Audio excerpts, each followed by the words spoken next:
दोस्तों, क्या आप पुनर्जन्म और आत्मा जैसी बातों में यकीन करते हैं? मुझे पता है आप में से ज्यादातर लोगों का जवाब नहीं होगा, क्योंकि आज के इस आधुनिक युग में ऐसी बातों पर यकीन करना लोगों को सिर्फ एक कोरा मजाक लगता है। पर यकीन मानिए, आज के इस वीडियो में मैं आपको जो बताने जा रहा हूं उसे सुनने और समझने के बाद आपके साथ साथ साइंस भी आत्मा और पुनर्जन्म जैसी बातों में यकीन करने लगेगा। तो फिर चलिए वीडियो को स्टार्ट करते हैं। Once a sir in 7th century, पूरी दुनिया में मॉडर्न मटेरियल साइंस तेजी से फल फूल रहा था। वैसे मॉडर्न मटेरियल साइंस को इंस्ट्रूमेंटल साइंस के तौर पर भी जाना जाता है, यानी कि एक ऐसा साइंस जिसमें छोटी से छोटी चीज को देखने और मापने के लिए मशीन और मेथड को विकसित किया गया हो। ऐसे ही एक मेथड की खोज 17th सेंचुरी में हुई, जिसे आज हम EG यानी कि इलेक्ट्रोएन्सेफेरम के नाम से जानते हैं। इस मेथड में हमारे मस्तिष्क के बाहरी हिस्से पर इलेक्ट्रोड्स लगाकर उसके अंदर की इलेक्ट्रिक एक्टिविटी को डिटेक्ट किया जाता है, यानी यहाँ हम और आप जैसा काम करेंगे उसी तरह की इलेक्ट्रिक एक्टिविटी यानी कि इलेक्ट्रिकल वेव्स हमारे मस्तिष्क में जनरेट होती हैं, जिन्हें गामा, बीटा, अल्फा, थीटा और डेल्टा वेव्स जैसे नामों से जाना जाता है। लेकिन क्या हो जब इस EEG मशीन को कोमा पेशेंट्स पर लगाया जाए? क्या उनके मस्तिष्क के अंदर भी इलेक्ट्रिकल वेव्स जनरेट होंगी? इस सवाल का जवाब ढूंढने के लिए वैज्ञानिकों की एक टीम ने कुछ कोमा पेशेंट्स पर रिसर्च की, और यहाँ जो रिजल्ट सामने आए वो चौंका देने वाले थे, क्योंकि कोमा पेशेंट्स के मस्तिष्क के अंदर उन्हें एक भी इलेक्ट्रिकल वेव्स देखने को नहीं मिली, जिसका मतलब ये हुआ कि इन पेशेंट्स का ब्रेन पूरी तरह से डेड है। लेकिन ध्यान देने वाली बात यह है कि ब्रेन के पूरी तरह से डेड होने के बाद भी ये पेशेंट्स जीवित हैं। इनकी हार्ट बीट चल रही है, इनके हेयर और नेल्स बढ़ रहे हैं। सवाल है, कैसे? क्या जिंदा रहने के लिए हमें ब्रेन की जरूरत नहीं है? इसका जवाब ब्रिटिश न्यूरोलॉजिस्ट जॉन लॉर्बर देते हैं। जॉन लॉर्बर के यहाँ ऐसे कई बच्चे आ चुके हैं जिनके ब्रेन का साइज 5 mm से भी छोटा था। इनमें कुछ बच्चे तो ऐसे भी थे जिनके पास ब्रेन ही नहीं था। पर आपको जानकर हैरानी होगी कि बिना ब्रेन के भी ये बच्चे पूरी तरह से नॉर्मल थे। ये नॉर्मल बच्चों की तरह खाना खाते थे, पानी पीते थे, खेलते थे, पढ़ते थे। और जिन बच्चों का ब्रेन छोटा था उनका IQ तो नॉर्मल बच्चों से भी ज्यादा था। डॉक्टर के पास कुछ ऐसे पेशेंट्स भी थे जिनका सीरियस एक्सीडेंट हुआ था और जान पर जोखिम आने की वजह से उनके ब्रेन के बड़े भाग को निकालना पड़ा था। डॉक्टर बताते हैं कि उनके ऑपरेशन से पहले ऐसा लग रहा था कि इस ऑपरेशन के बाद ब्रेन के उस भाग में होने वाला सारा फिजिकल प्रोसेस बंद हो जाएगा, या फिर यह भी पॉसिबल है कि ब्रेन का बचा हुआ कॉर्टेक्स समय के साथ रिस्पॉन्सिबिलिटी अडॉप्ट कर ले, पर इसके लिए भी एक लंबा समय लगेगा। लेकिन डॉक्टर उस समय शॉक्ड हो गए जब ऑपरेशन के तुरंत बाद ऐसे पेशेंट सारे काम बिल्कुल नॉर्मल लोगों की तरह करने लगे, और इस तरह से साइंटिस्ट की अब तक की निकाली गई सारी ब्रेन थ्योरी पूरी तरह से गलत साबित हो गई। साथ में यह भी बात प्रूफ हो गई कि हमारे शरीर को चलाने वाला ब्रेन तो हरगिज नहीं है, तो फिर कौन है? आइए इसका जवाब भी ढूंढते हैं। 1991 में पैम रेनल्ड्स, जो कि पेशे से सिंगर और सॉन्ग राइटर हैं, उनका सीरियस एक्सीडेंट हो जाता है। हॉस्पिटल ले जाने पर डॉक्टर्स द्वारा ब्रेन सर्जरी की सलाह दी जाती है। उस एक्सीडेंट में उनकी कंडीशन इतनी खराब हो गई थी कि ना तो उनके ब्रेन में ब्लड फ्लो हो रहा था और ना ही EG में किसी भी तरह की कोई ब्रेन एक्टिविटी दिखाई दे रही थी। देखा जाए तो क्लिनिकली उनकी डेथ हो गई थी, लेकिन डॉक्टर्स ने हार नहीं मानी। डॉक्टर्स की मेहनत और भगवान के आशीर्वाद की वजह से ऑपरेशन सक्सेसफुल रहा और पाम रेनॉल्ड्स बच गए। हालांकि बाद में जब उन्हें होश आया और उन्होंने जो बताया वो लोगों के लिए काफी सरप्राइजिंग था। दरअसल पाम का कहना था कि ऑपरेशन से पहले जब उन्हें एनेस्थीसिया दिया गया तो अपने शरीर से बाहर आ गई और वह हवा में उड़ने लगी। इवन उसने वहीं रुककर अपना ऑपरेशन होते हुए भी देखा। पाम ने तो यह तक बता दिया कि ऑपरेशन के समय डॉक्टर्स के बीच क्या क्या बातें हुई थी, डॉक्टर्स ने ऑपरेशन के लिए कौन कौन से इंस्ट्रूमेंट्स का यूज किया था। पाम का कहना था कि शरीर से बाहर आकर उन्हें काफी अच्छा फील हो रहा था, यहाँ तक कि उन्हें वापस शरीर के अंदर जाने तक का मन नहीं कर रहा था।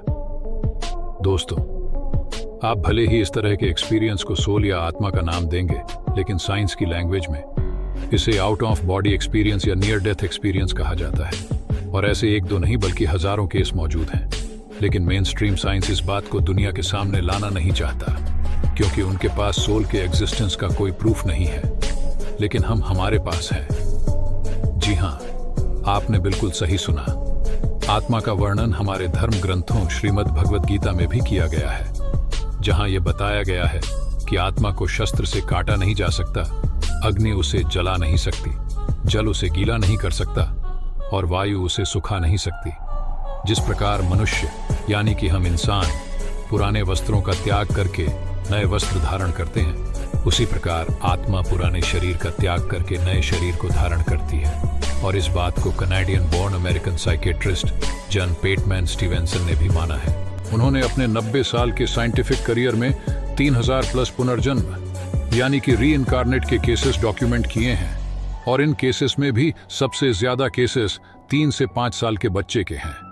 दरअसल स्टीवेंसन अपने स्टडी के लिए ज्यादातर उन बच्चों को चूज करते थे जिन्हें अपने पास्ट लाइफ का सब कुछ याद हो।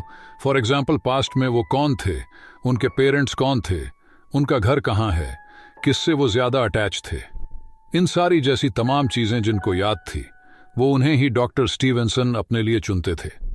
उनके पास श्रीलंका का एक ऐसा केस था जिसमें 2 जुड़वा भाई थे और उन दोनों को ही अपने पास्ट लाइफ की बातें याद थी। एक भाई जब थोड़ा बड़ा हुआ तो उसने अपने पेरेंट्स को बताया कि उसे अपने पूर्व जन्म की बातें याद हैं। उसे याद है कि 1971 में पुलिस की गोली की वजह से उसकी मौत हुई थी। बच्चे की बात सुनकर पेरेंट्स को पहले तो हंसी आई, लेकिन बाद में जब दूसरे भाई ने भी यही बात दोहराई तो पेरेंट्स को उनकी बातों पर थोड़ा यकीन होने लगा और इसीलिए उन्होंने इसकी जांच पड़ताल करने की सोची, जिसके लिए वह बालापिटिया गांव में पहुंचे। यह वही गांव था जिसमें उनके बच्चे पूर्व जन्म में अपना गांव बता रहे थे। गांव में बच्चों ने अपनी प्रॉपर्टी भी दिखाई और अपनी उस आंटी के बारे में भी बताया जो उनके लिए टेस्टी खाना बनाया करती थी। दोस्तों, ऐसे 1-2 नहीं बल्कि 3000 प्लस रीइनकार्नेट के केसेस डॉक्टर स्टीवेंसन के पास थे, जिन्हें उन्होंने अकेले डॉक्यूमेंट किया था। स्टीवेंसन के बाद कई केसेस डॉक्यूमेंट किए गए हैं। हालांकि कुछ ऐसे साइंटिस्ट भी हैं जो सोल को एनर्जी की देखते हैं और उनका मानना है कि व्यक्ति की मृत्यु के बाद उनकी आत्मा इसी ब्रह्मांड में रहती है।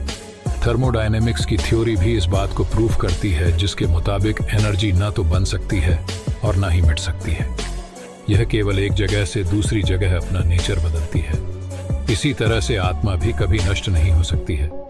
साइंस के अकॉर्डिंग व्यक्ति के मरने के बाद मिट्टी में उसका शरीर डीकम्पोज होने लगता है।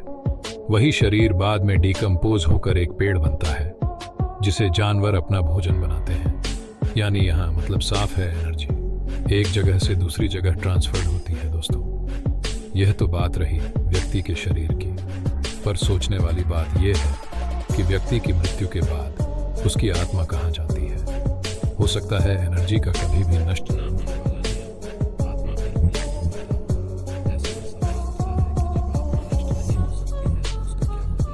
डंकन मैकडोल नाम के एक मशहूर वैज्ञानिक ने इस रहस्य को जानने के लिए एक एक्सपेरिमेंट किया।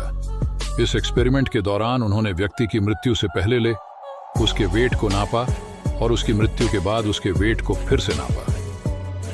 एक्सपेरिमेंट के जो रिजल्ट है वो वाकई चौंकाने वाले थे। रिजल्ट में पता चला कि व्यक्ति की मौत से पहले और उसकी मौत के बाद वजन में करीब 21 ग्राम का फर्क था। जी हाँ, ये एक्सपेरिमेंट जितनी बार किया गया उतनी बार लोगों के वजन में 21 ग्राम का फर्क देखने को मिला, जिसके बाद इस कंक्लूजन पर पहुंचा गया कि किसी भी आत्मा का वजन 21 ग्राम होता है। इस थ्योरी ने इस बात को प्रूव किया कि शरीर के भीतर ऐसा कुछ जरूर है जो उसके मरने के बाद फौरन चला जाता है। इसी वजह से इनकी 21 ग्राम की यह थ्योरी काफी पॉपुलर भी हुई। वहीं जिन लोगों ने नियर डेथ एक्सपीरियंस को एक्सपीरियंस किया है, साइंस का उन्हें लेकर मानना है कि मृत्यु के समय मस्तिष्क के भीतर काफी तेज हलचल होती है, जिस वजह से भ्रम में वह कई बार अजीबोगरीब चीजें देखने लगते हैं।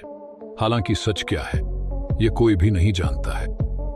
21 ग्राम वाली थ्योरी भले ही इस बात को प्रूव करती है कि व्यक्ति की मृत्यु के बाद शरीर में कुछ ऐसा होता है जिसके जाने से 21 ग्राम वजन कम हो जाता है, पर इस बात का कोई प्रूफ नहीं है कि वह आत्मा ही है। यानी यह सच है कि आत्मा के रहस्य से अब तक कोई पर्दा नहीं उठा सका है। दोस्तों, आत्मा को लेकर आपकी क्या राय है? क्या आप 21 ग्राम थ्योरी पर यकीन करते हैं? अपना जवाब हमें नीचे कमेंट सेक्शन में जरूर बताइएगा। और अगर इस वीडियो से आपको कुछ नया जानने या सीखने को मिला या फिर इंटरेस्टिंग लगा तो प्लीज इस वीडियो को एक लाइक करके अपने फ्रेंड्स और फैमिली में से जरूर शेयर करें। और यदि आप इस चैनल पर नए हैं तो प्लीज इस चैनल को सब्सक्राइब करके बेल नोटिफिकेशन आइकन को ऑन कर लीजिए ताकि हमारे आने वाले वीडियोस आप मिस ना करें। मिलते हैं फिर किसी वीडियो में नए टॉपिक के साथ। तब तक के लिए नमस्कार।